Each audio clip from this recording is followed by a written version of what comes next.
Assalamu alaykum, hurmatli obunachilarimiz. 90 evakuator satıladi. 2008-yil. Motorna, ходовой kısmına zadniy most garantiya deyiladi. Yine.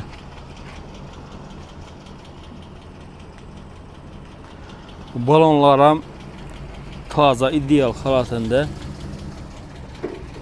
İçine görüden bolsak. İçine görüden bolsak yine. Aynalar ham pultda. Yine pultda çıkıp düşedi. Yine içine holatı. Metaforlar ham işlep tuttu.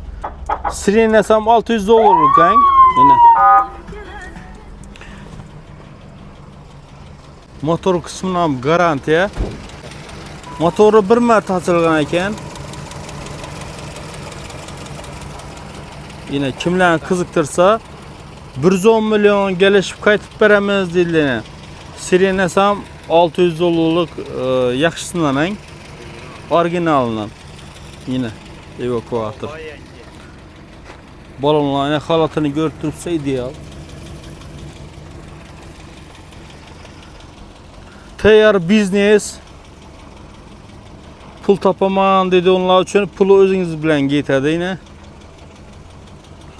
Görüp tursa ходовой kısımları acayip değil. Bir zapravka bilan buxorocha borasa metan, propan qo'yilgan. İkisi ham. Yine